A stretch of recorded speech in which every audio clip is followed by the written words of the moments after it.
Hola, hola, hola, hola. Probando, probando. Uno, dos, tres.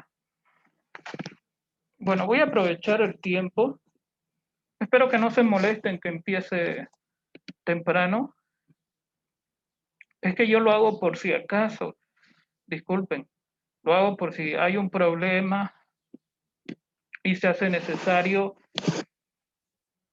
Por ejemplo, hace un momento me olvidé de de abrir el documento que quiero compartir. Espero que se esté viendo. Y bueno, eso hizo que busque la forma, ¿no? De abrir el documento mientras estaba ya funcionando el Zoom. Y fue pues, no sé, ustedes saben que estos problemas a veces pueden durar desde 5 minutos hasta toda la clase, ¿no? Y que perdamos y todo eso. Entonces, por eso es que comienzo tan temprano, porque, bueno, para aprovechar también el tiempo, ¿no? Después ustedes saben que yo lo subo a Drive. Vamos a ver si es posible que suba a YouTube, digamos, obviamente en condición de privado, solamente para nosotros, eh, ustedes y mi persona y quien más sea necesario. Con nadie más estoy compartiendo, estoy en periodo de prueba, probando dándole permiso a una que otra persona, familiar, a una persona nada más, digamos, porque obviamente, no sé, yo sé que hay que ver cosas, ¿no? Y bueno, tenemos la autorización de GEA, pero me imagino que en condición privada, eh, porque mi persona quiere ser prudente, ¿no? Eh, bueno, entonces vamos a empezar, voy a empezar ahorita aprovechando el tiempo. Vamos a seguir viendo las alteraciones de la conciencia. Eh, si tienen alguna preguntita, a ver, vamos a ver, porque me gustaría que este tema lo terminemos aquí. Ya el miércoles hacemos algo práctico, un tipo foro, ya tengo listo, digamos, para eh, la película. No tienen tiempo, solo 3 preguntas, es nada más. Espero que la hayan visto, o bueno, conversamos cualquier cosa, por favor, pero no se angustien, digamos. Eh, bueno, creo que llegamos hasta, si no me equivoco, llegamos hasta, ya pasamos la parte de lo que es hipervigilia, vigilia, somnolencia, o sea, aquellas alteraciones o estados que se dan de la conciencia en cuanto, en cuanto al proceso del sueño, ¿no? Ustedes saben que el sueño responde a ciclos, perdón, eh, que están subordinados a la vez, digamos, se dividen, por así decirles. Creo que aquí no sé en dónde lo dejé, disculpen, pero tras que pueda lo comparto. Más o menos en 5 siglos, por así decir, se divide el sueño. O sea, que, digamos, si uno empieza a dormirse a las 10 de la noche, hasta las 10:30 es el primer ciclo, ¿no? De ahí la persona puede despertar o puede inmediatamente integrarse a otro ciclo o proceso. En realidad son 5, y en cada uno de los 5 se producen o pueden llegar a producirse las 5 etapas del proceso del sueño, ¿no? Como son, por ejemplo, eh, en la etapa alfa, beta, gamma, delta, son las 4 primeras, y finalmente tenemos el sueño REM, ¿no?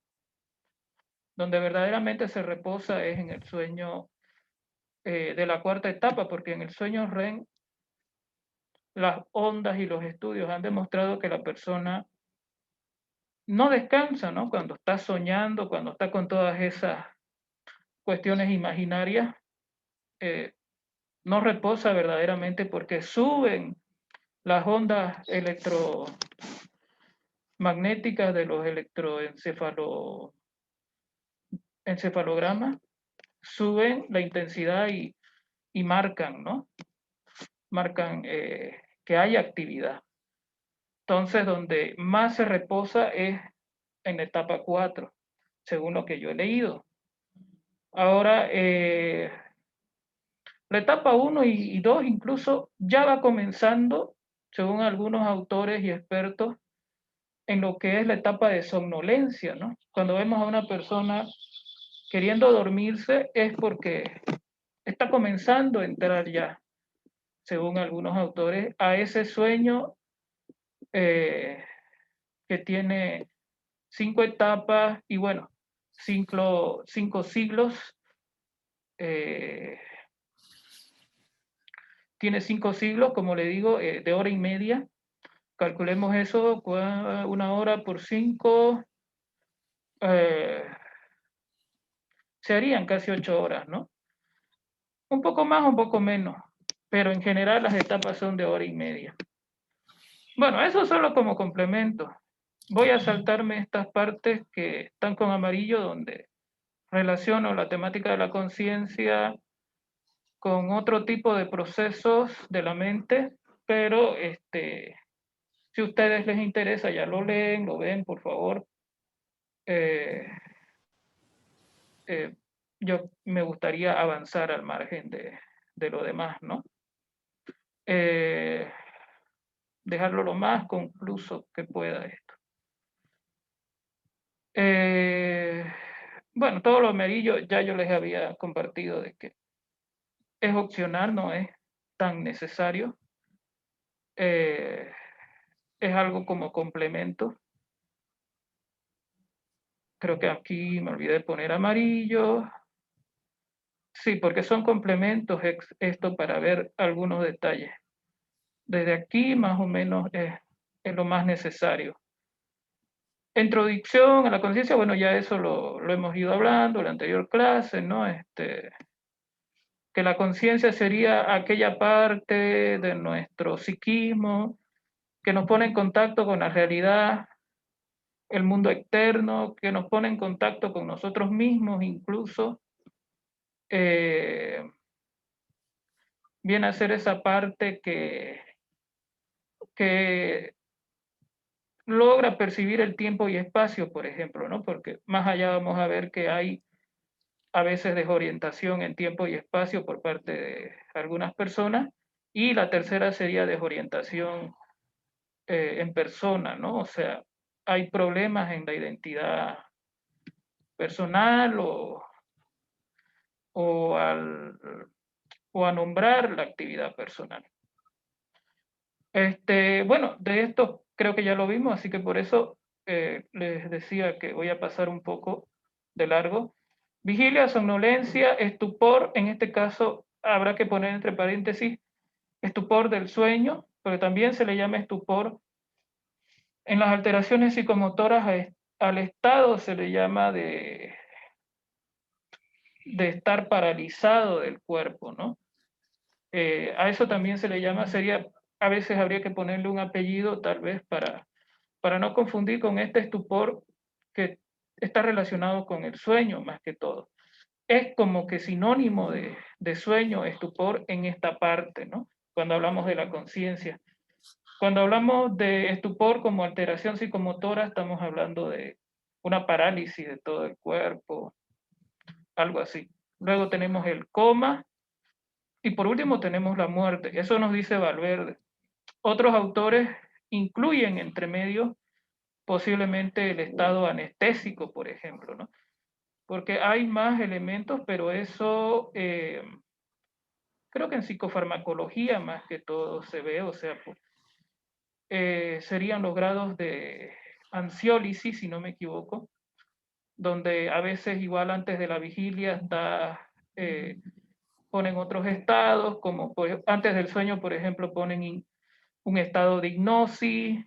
Aquí suelen poner, aquí entrarían los medicamentos anticonvulsivos. Si no me equivoco, los más ligeros serían aquellos medicamentos que relajantes musculares, perdón, vendrían a estar por acá, digamos, esos como Flogiatrin, que no son complicados de adquirir, ¿no? Flogiatrin, le estoy dando el nombre más de laboratorio. Ahí también estaría lo que llamamos el Brevet, otro nombre de laboratorio, perdón.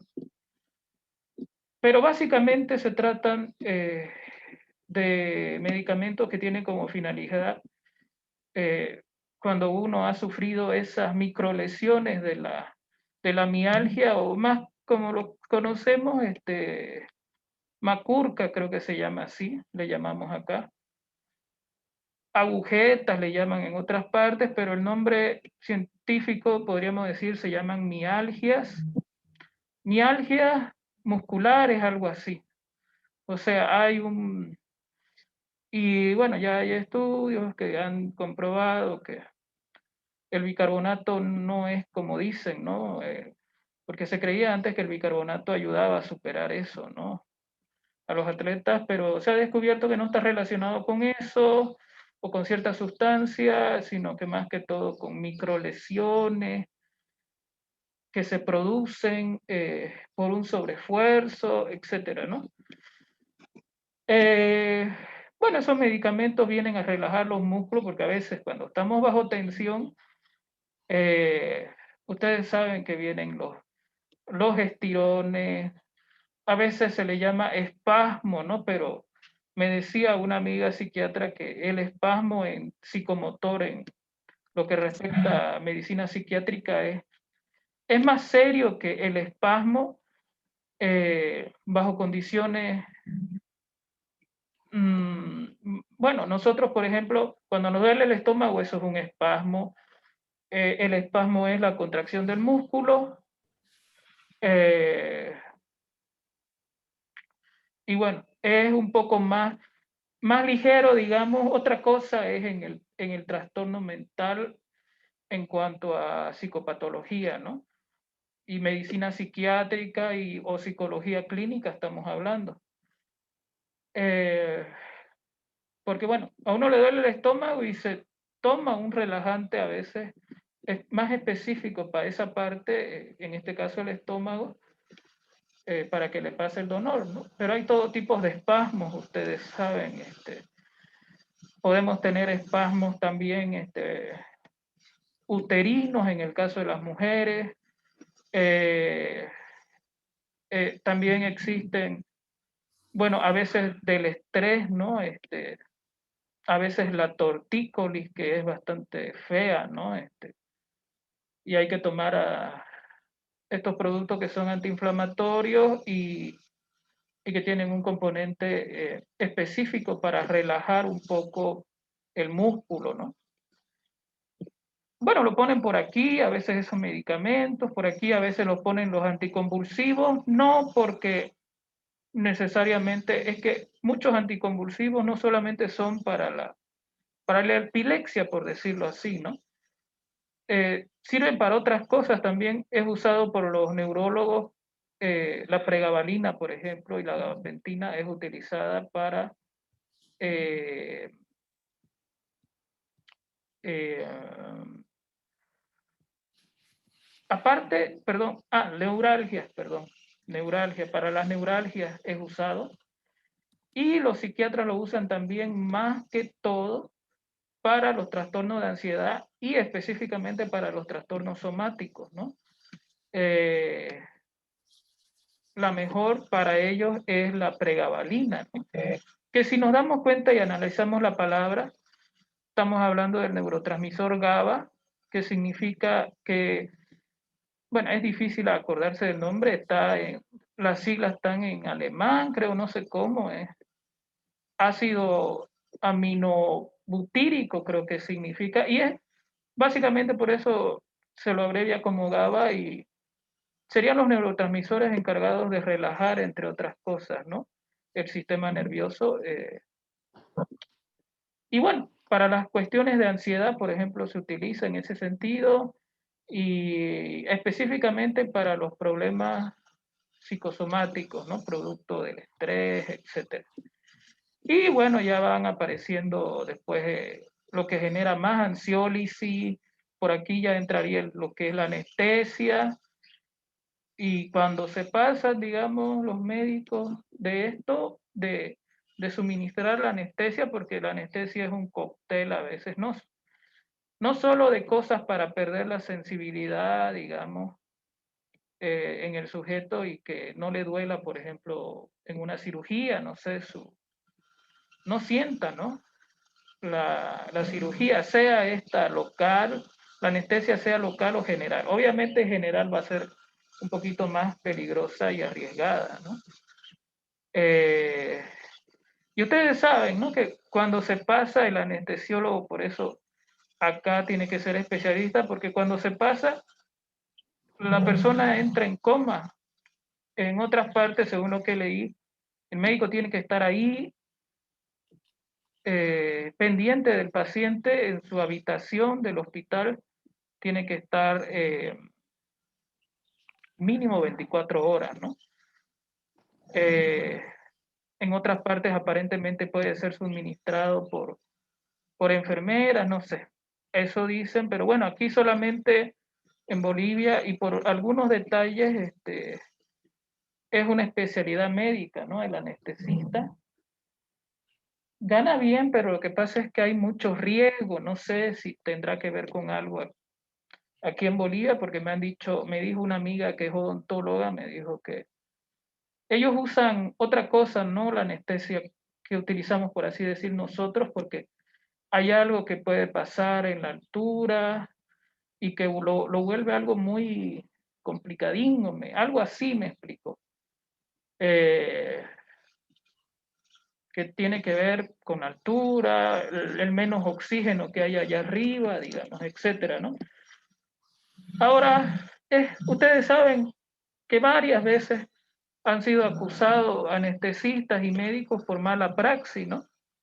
Porque la verdad es que hay que ser bastante preciso, ¿no? En la administración de la anestesia, porque si no se nos va el sujeto y el coma, aunque hay gente, creo que ha sido mantenida por su familia viva durante mucho tiempo, ya eso es cuestión de la familia, porque cada hospital tiene su precio para pasar un día, 2 días. Por eso es que a veces al final lo desconectan a la persona, ¿no? Eh, bueno, y de ahí sigue la muerte. Solamente eso es lo que la ciencia dice, o lo que la medicina dice hasta aquí, ¿no? De ahí sigue la muerte. O sea, aquí solamente funciona en el coma el sistema vegetativo. O sea, por eso también algunas personas dicen, ¿no? Está como en un estado vegetal, o sea, porque el sistema nervioso a veces central muere también, ¿no? Muere y en ese sentido, lo único que funciona es los órganos autónomos, ¿no? Incluso, pero a veces hay que darles una ayuda porque hay gente que le ponen respirador, pero el corazón sigue funcionando, el estómago también, digamos, y por eso a veces, digamos, se le solicita a la familia que si quiere donar los órganos de un ser querido, yo entiendo, es una cosa difícil todavía acá, digamos. Eh, Generalmente, bueno, ustedes saben, somos más conservadores aquí y queremos el cuerpo de nuestro ser querido en un lugar específico físicamente para superar el duelo. No sé, el ser humano es muy especial este tema. Así que, bueno, algunos no quieren, obviamente, donar sus órganos familiares. Eh, bueno, y así. Vamos a seguir, después vamos a entrar a la parte cualitativa de esto, de las alteraciones por aquí. Creo que comenzamos a hablar, ¿no? El embotamiento, que es prácticamente como bloqueo mental. Esto significa estado omniloide, dormir. Esto significa, también en el estado miroide, significa esa etapa, ¿no?, de transición entre la somnolencia y el estado de anestesia, por así decir.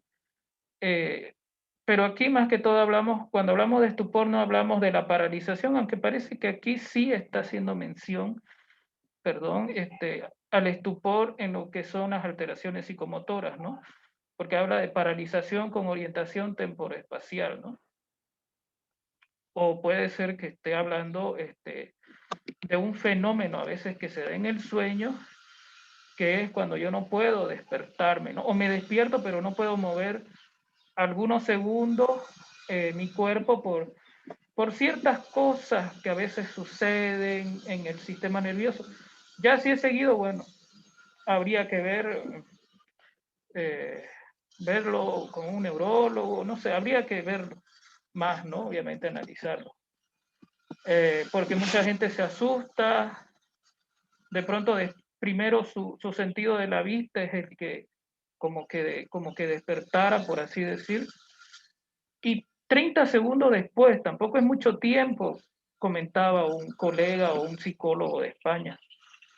Eh, Así que lo que tienes que hacer, él dice, porque a mí me ha pasado, incluso decía este psicólogo, es comenzar a mover de a poco, primero no entrar en pánico, ¿no?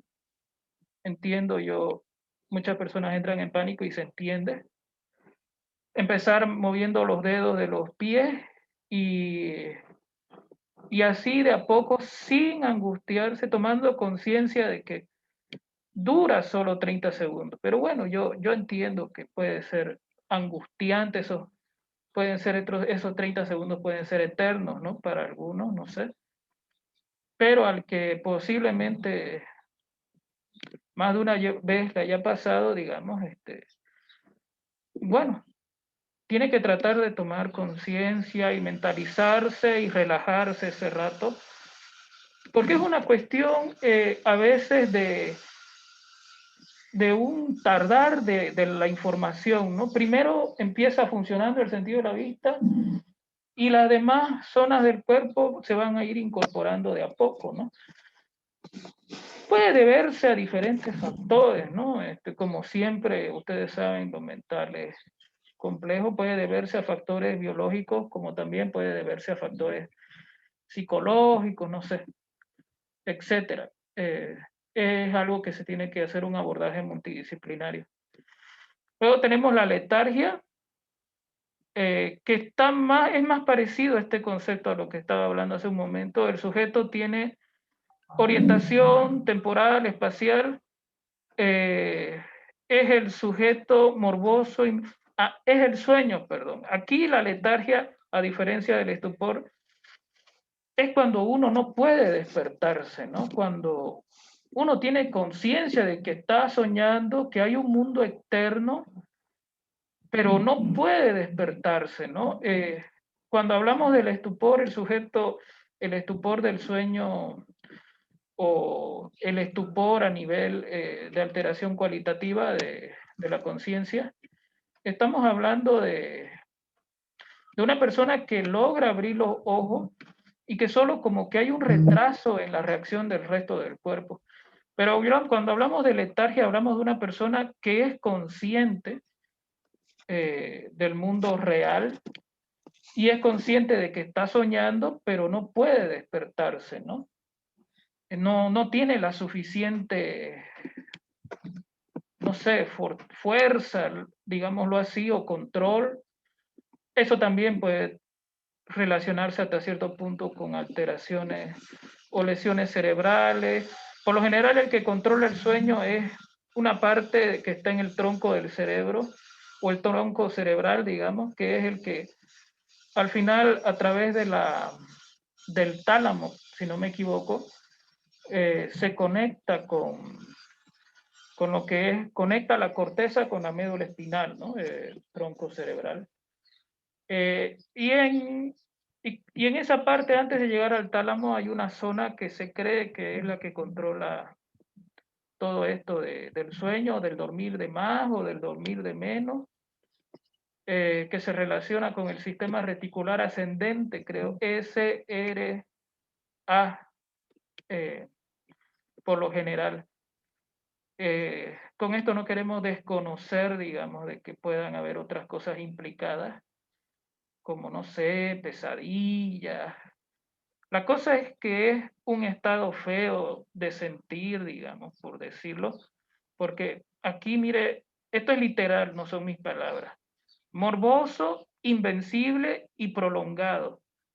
Morboso, dice, es interesante, parece que el sueño, en ese tipo en este tipo de fenómenos de la conciencia, el sujeto eh, se imagina cosas incómodas. Cuando hablamos de morboso, a veces hablamos de un poco de lo sexual, ¿no? Eh, Invencible porque el sujeto hace el esfuerzo, sabe que está soñando, pero no puede despertar.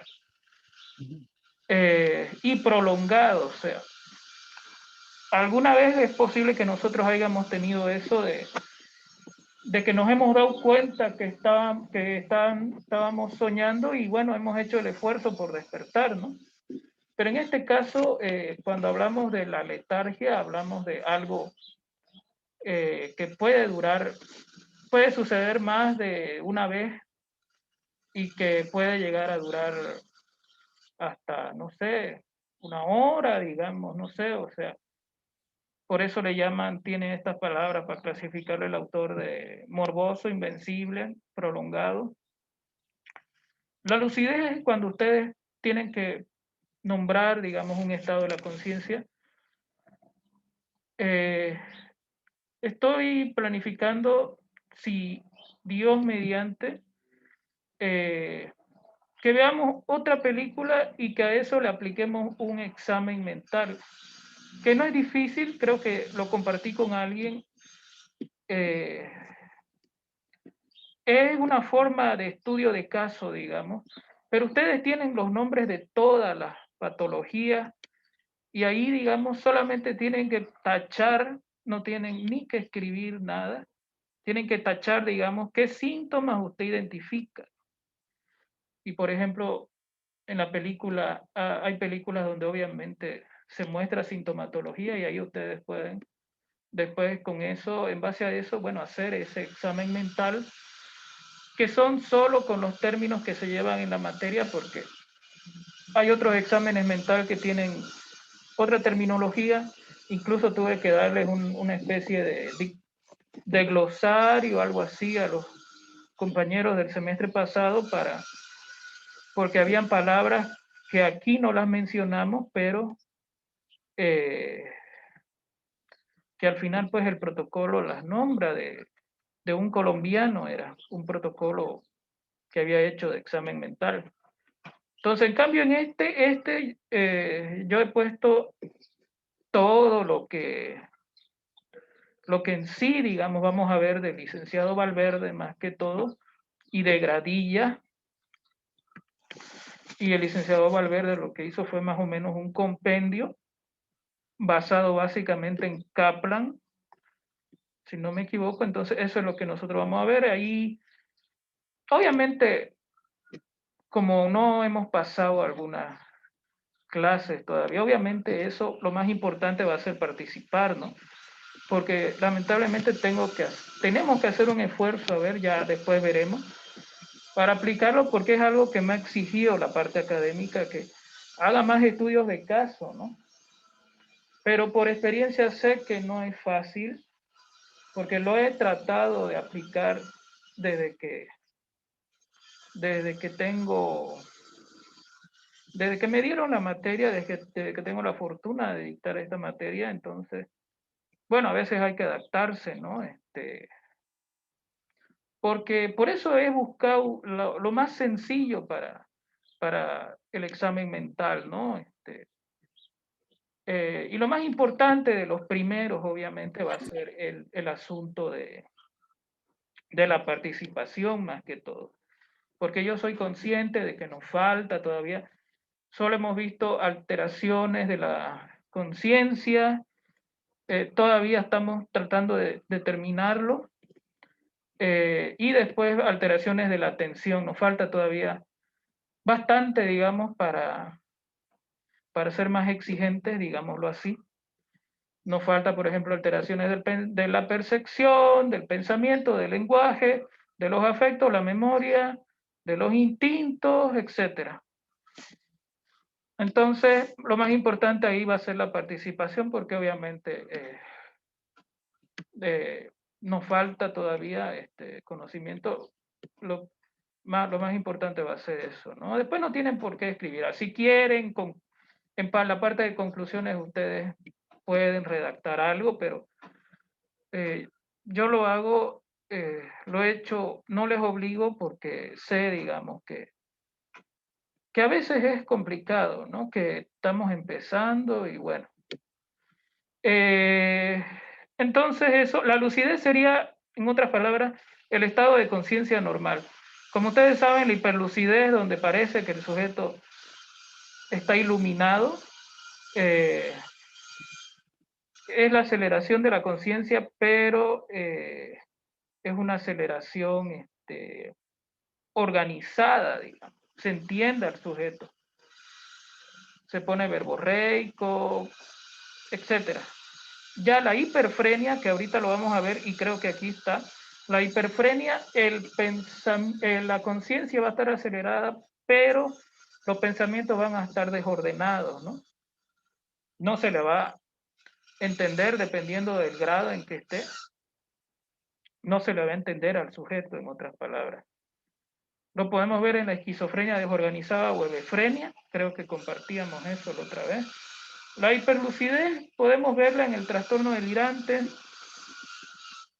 Va a ser todo trastorno sistematizado en cuanto a delirio, ¿no? Lo que pasa es que hay personas, esto es adelantándome un poco, porque en psicopatología 2 ven trastornos psicóticos, esquizofrenia o trastornos psicóticos, ¿no? Y ahí es donde se ve un poco más a detalle los cuadros clínicos enteros en sí, ¿no? Pero hay trastornos que son bastante coherentes, por así decir, no se alejan tanto de la realidad, como por ejemplo hay una película que se llama Fish, La jugada maestra, algo así, basada en la biografía de uno de los mejores ajedrecistas de la historia, ¿no? Que era un ruso de nacionalidad estadounidense, ¿no? No sé si era nacido en Rusia y después se crió en Estados Unidos o no sé si nació en... Bueno, eso con certeza no sé, que tenía obviamente ascendencia rusa, eso es 100% sí, ¿no? Y justamente los mejores de la historia en ajedrez, al menos han sido los rusos, ¿no? Y por primera vez puso a Estados Unidos ruso también, o de ascendencia rusa, lo puso a Estados Unidos en el ojo público, ¿no? Porque los únicos que ganaban los campeonatos mundiales de ajedrez eran los rusos, por lo general. Además que armaban ciertas estrategias, pero yéndonos al caso, él padece de un trastorno delirante, a mi modo de ver, paranoico, ¿no? Pero pasó desapercibido, algunos se daban cuenta y decían, este tipo está loco, parece, no sé. Pero como era la Guerra Fría, y sí o sí se quería, digamos, por todo y por nada competían, digamos, la Unión Soviética, y se lo tomaba en serio todo, ¿no? Entonces, se hicieron los tontos con respecto a sus excentricidades, digamos, y además que sus excentricidades no eran tan fuera de foco, por decirlo, o sea, él decía que le ponían micrófonos, que los rusos lo espiaban, obviamente eran exageraciones de él, no era así, pero como era también algo posible, también, porque ustedes saben que en la Guerra Fría hubo mucho espionaje, etcétera. Por eso también medio pasaba desapercibido, ¿no? Su problemática. Y había dudas, obviamente, ¿no? Ya después todo eso fue disipado porque terminó la Guerra Fría y él pasó al olvido, ¿no? Y reclamó incluso, porque se deterioró más, eh, porque además no quiso seguramente tomar medicamentos, y falleció, creo, no hace mucho, jugó nuevamente con el ruso a quien le ganó la final, digamos, porque fueron sus días de gloria, ¿no? Eh, era un hombre que solamente pensaba en el ajedrez, en el ajedrez, en el ajedrez, ¿no? Incluso no tuvo pareja, creo. No sé. Bueno, ese es un ejemplo para tratar de ver el trastorno delirante y esto de la hiperlucidez, ¿no? En qué difiere a veces de la esquizofrenia desorganizada, ¿no? Como les digo, hay orden en los pensamientos y la incoherencia no es tan grande, ¿no? Entonces eso hace eh, que la persona pueda pasar desapercibida toda la vida o durante una gran parte de su vida como una persona normal, ¿no? Solamente en situaciones muy especiales a veces se va a ver eso de sus alucinaciones y delirios, porque, bueno, por X o Z motivo, eh, sus ideas delirantes son sistematizadas, ¿no? Ahorita yo les voy a decir cuándo se va a cortar, faltan 6 minutos. De ahí voy a abrir el otra hora que está en el WhatsApp. Bueno, hiperlucidez, hiperfrenia. Aquí es lo que entramos a lo del yo psíquico. Hay material complementario también para esto. He hecho un material ilustrativo, incluso de qué sería en sí el yo psíquico y después qué sería el yo corporal, ¿no? Cómo se forma, incluso tal vez cuál es el más importante, ¿no? Porque uno se basa en imágenes y otro se basa en el lenguaje, digámoslo así, ¿no? O sea, como que la esencia de las personas para algunos está relacionado con la palabra, como que el lenguaje es el que hace nuestra esencia. Eso van a decir algunos enfoques, depende. Del esquema corporal, eso es, eso es incuestionable, por decirlo, eh, eso del estadio del espejo, de pasar, de crear un esquema, ¿no? Hasta los 6 años, por parte de la psicología cognitiva. Eso se dice. También hay una parte que habla un poco del concepto en sí de esquema mental en gradilla. Eh, es algo que se sabe, ¿no? Se ha comprobado que tiene su existencia y que aparece a determinada edad y se conforma en relación a la identificación con otro niño, digamos, durante ese periodo, o se forma cuando el sujeto se identifica con su imagen en el espejo, etc. Bueno, despersonalización es cuando uno siente que no es el mismo o que está perdiendo contacto con la realidad en cuanto a persona, ¿no? No me siento como si yo fuera, por así decir, que yo dijera, no me siento como si yo fuera Daniel o Franz, siento como si estuviera perdiendo más bien contacto con la realidad. Eso es la despersonalización. La desrealización está más relacionada, que no la puso aquí el autor, pero también se va a escuchar, es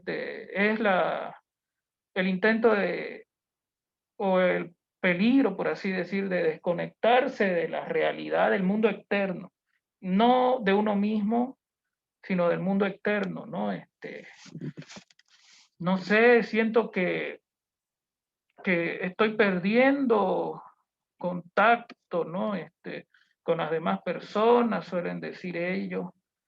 Eh, Incluso llega a ser tan crítico a veces esto, porque puede ser leve, grave o profundo, puede ser tan crítico que hay algunos que se cortan, digamos. No digo que es la única causa, Pero hay gente que se va a cortar, en este caso las muñecas, no para desangrarse o se va a cortar otra parte del cuerpo, sino para sentirse vivo, ¿no? Porque dice, ellos sienten que se están como que yendo, ¿no? En el caso de los trastornos de identidad disociativo vemos mucho esto de las autolesiones. Es toda una historia el trastorno disociativo. Habría que ver, es complejo, tiene su propia literatura, solo que está más en inglés que en español. Pero ya incluso les mandé un enlace en su momento de una chica que al parecer tiene trastorno de identidad disociativa leve en este caso. ¿Por qué? Porque ella no tiene amnesia, digamos, que es algo determinante en esto. No tiene esa amnesia que lo hace más crónico el trastorno, ¿no? Porque la persona cuando cambia de identidad no tiene ni idea el anfitrión, en este caso, del cambio, ¿no? De personalidad y bueno, eso hace que de pronto la persona como si se durmiera o desapareciera y cuando acuerda aparece en otra ciudad. Por ejemplo, hay un caso que está en internet, interesante, ¿no? De la primera que fue catalogada como con múltiples personalidades. Por ejemplo, ella de pronto había esta cuestión, ¿no? Amanecía en otra ciudad y después de una semana, ¿no? Y ella no recordaba lo que pasaba, ¿no? Obviamente este trastorno es cuestionado, tiene sus retractores, como los tuvo en su momento, porque a veces cuando ustedes lo ven de forma leve, no pareciera, ¿no? No es que los cambios no son tal vez como uno puede verlos en una película, digamos. No sé, que se mueven, que hacen así hasta que convulsionan cuando van a cambiar de personalidad. No, ahí se van a toparse en internet y pueden ver casos de, de que, bueno, no es también el switch, le llaman en inglés, digamos, o sea, la parte donde hacen el giro, por así decir, donde hacen el cambio de identidad no es tan fuerte en este caso. Puede ser que en otra persona lo sea, está asociado a lo que conocemos como coloquialmente posesión, digamos. No es que en la posesión la persona... Esa es la respuesta que da la ciencia, ¿no? La persona, en este caso se le llama trance, un nombre largo le puso el DSM-5, trance trastorno disociativo por trance o por posesión, es largo el nombre que pone, que formaliza un poco el DSM-5, ¿no? Porque también